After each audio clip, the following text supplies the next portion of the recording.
That's wrong. That's wrong. That is not my signature. That you can write. You have the power to write me a check. I need a check. Hey. Welcome to First Person Defender, where regular people come face to face with unknown attackers. Drop the gun! Drop it! Drop the gun! Come after me! Drop the gun! And fight their way out. This is First Person Defender. Center of mass shooting. That's great, but what happens when it's tight quarters, workplace shooting, nowhere to run? All that right now on First Person Defender. These force-on-force scenarios use training guns that fire non-lethal projectiles. My name is Gib. I'm from Ohio. I'm a competitive shooter, amateur competitor shooter. I was on last season. This will be either a redemption or they're going to absolutely put it to me. Coming to the show last time and doing it really kind of opened your eyes to some of the things that you could easily forget in training, that when the scenario breaks down, it just doesn't happen, and made me actually focus a little bit more on some of the things I do. I have no real clue of what's going to go on in this one. Honestly, what I hope to get out of it is if I do make some pretty major mistakes in the beginning, it gives me more to go back and train with later. It's great to have Gib back for First Person Defender. He happened to be in town, and it's going to be great to see what he's learned since last year. One of the things everybody envisions is, what would I do if I was faced with a hostage situation where somebody grabs somebody I know or somebody I care about? Would I be able to handle that situation, and could I make the shot? So today, what we have for Gib is something that is going to encompass all of that. We're going to see if Gib can make the shot, deal with the situation, and save the day. No matter how many times you're on FPD, every time will be like the first time. A regular day at the office turns tragic. Can Gib talk his way out of this, or do his actions save the day? How's it going? Oh man, it is hot out there. You know what I'm saying? You're not kidding. What you got for us? Well, I got a package for you. I'm knowing you guys. All right. You have a good day, man. You too. It's your company, and I don't know why I have to sit here and look at this. Like, it's not. Well, I'll tell you what. That's wrong. That is not my signature. That you can write. You have the power to write me a check. I need a check. Hey, get the back. Dude, Hey, dude, I'm out of here. Hey, let me walk out. Go, man. You're gonna be fine. Nobody's gonna bother you back here, man. Do not come out.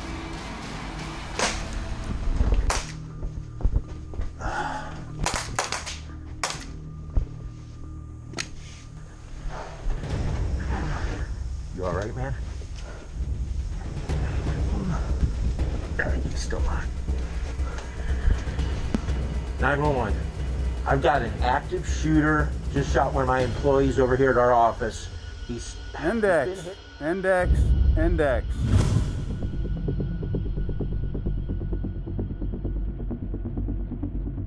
What happened? Dude, that was rough. I get it.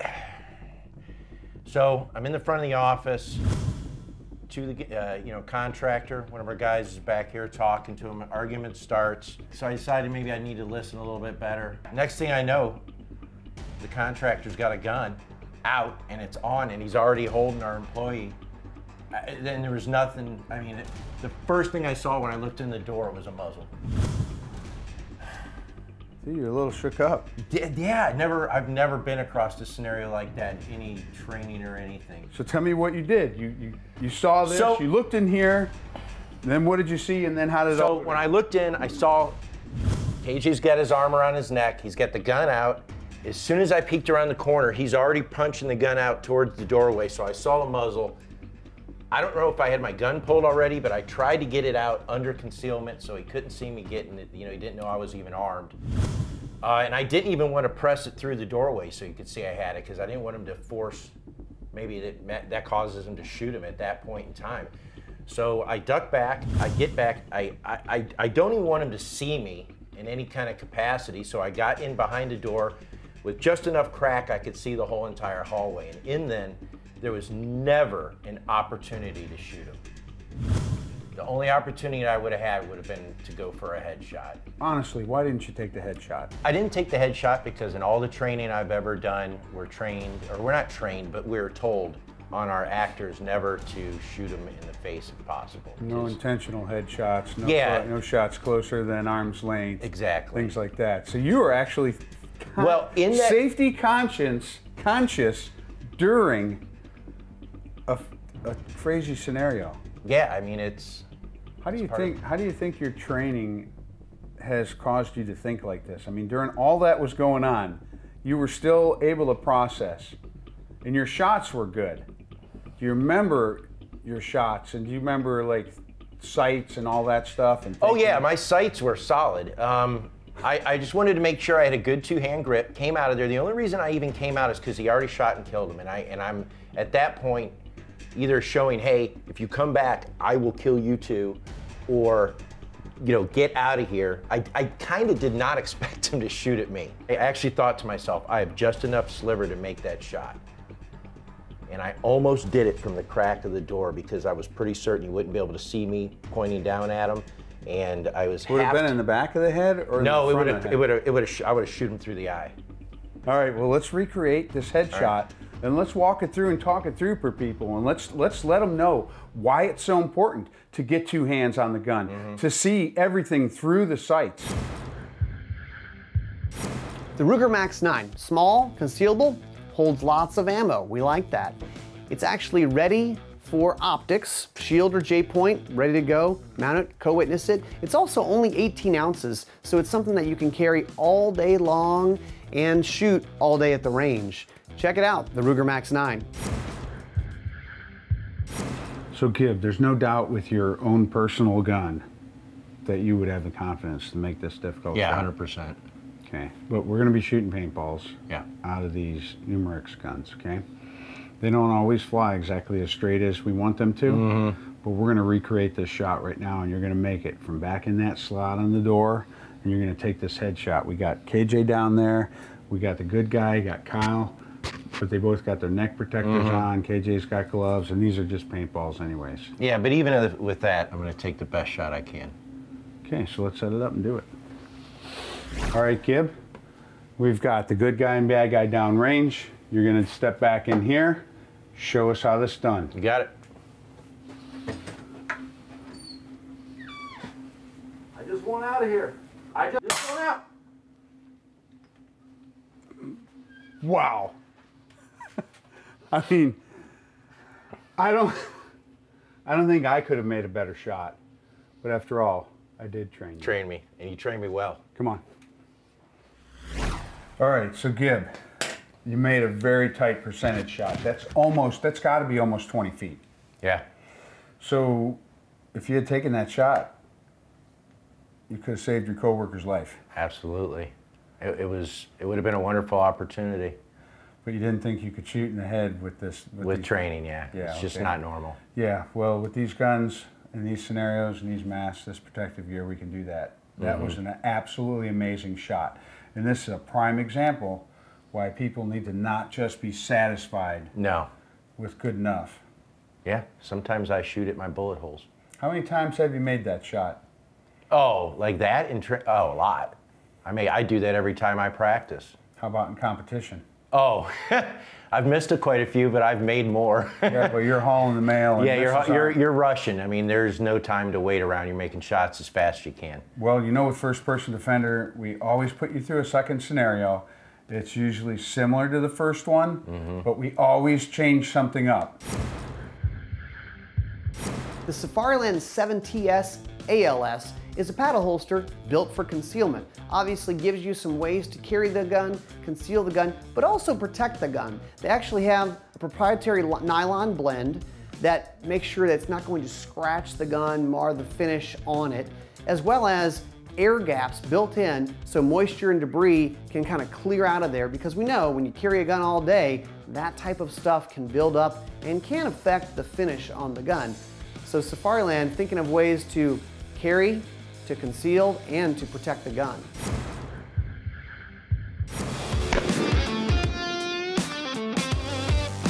Sometimes on FPD, we force people to make precision shots. We call it a percentage shot, because as you can see, I've got an IDPA target down range, and what I did was I spray painted a percentage of it, only leaving a small percentage to shoot at. Well, a red dot on a pistol can make those percentage shots really easy. One of the neat things about this pistol is I can still see the standard height sights through the window and make percentage shots or precision shots. And if the red dot goes out, I've still got those iron sights. Now, a lot of guns you have to put suppressor height sights or do something different, but this one's not like that. So what I've done is I've turned off the red dot, and I'm gonna practice making some of these shots using the iron sights. Some people would call it bullseye shooting, but this is a carry gun making precision shots. So I've got a small area up there in the white.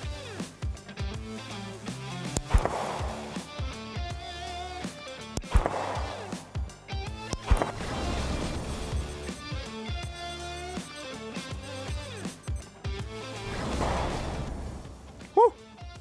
That's really good shooting. And I'm not using the red dot, I'm using the iron sights on the pistol. But this pistol is absolutely capable of using the iron sights if the red dot were to go out.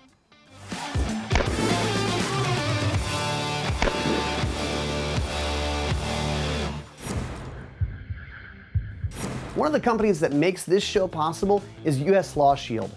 That means legal protection for self-defense. It means you can have an attorney on the phone 24 hours a day, 7 days a week, 365 days a year. And that's important if you have to get into some type of self-defense encounter. You can find out more at uslawshield.com. First Person Defender brought to you by Safariland, US Law Shield, and Ruger. The workday begins much the same when trouble happens. Can he pull off the shot? Like, do these need to be over here? Or is it, what is that? Hey, no. Fireworks.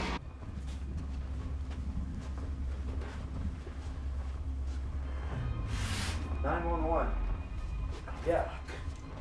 No, there's someone shooting in this. We got office 2 park. down, 3 down. There are 3 down right now. We need 4. 4. We got 4 down right now. Please send someone. All right, index, index, index.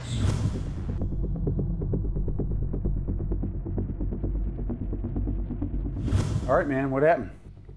Back here having a quick talk. Kevin just wanted to know what was going on in there. Was unclear on some drawings and some things like that, so trying to give him a quick explanation, and we just started hearing shooting. So what did you do? I drew my gun and got to the doorway as fast as I could to see what was going on. I wanted to make sure that at the very least I didn't have somebody coming back here after us also. I didn't want to stay in this room. There's nowhere to go. Well, you ended up getting into a little bit of a shootout here in the hallway. Tell me about that. What did you see?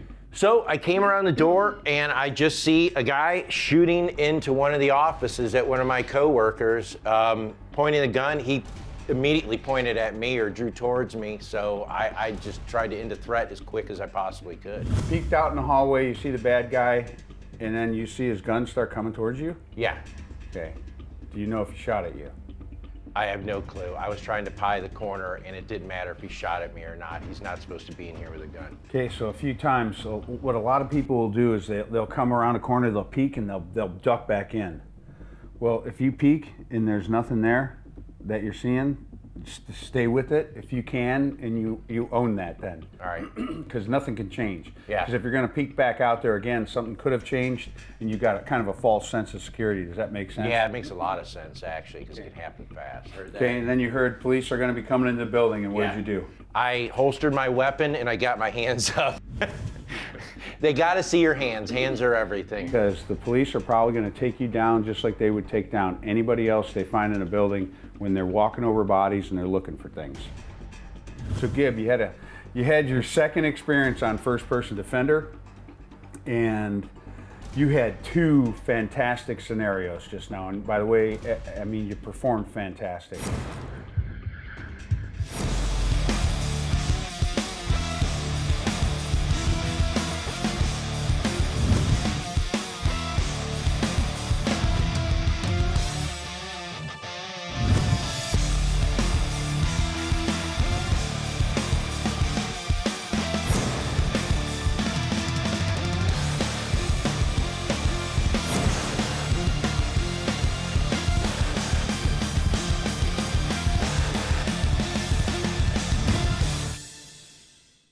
Hey, thanks for watching First Person Defender. Did you know there are more ways to follow what Gun Talk's doing? Like guntalk.com, gundealio.com, the Gun Talk podcasts, and the Gun Talk email newsletter.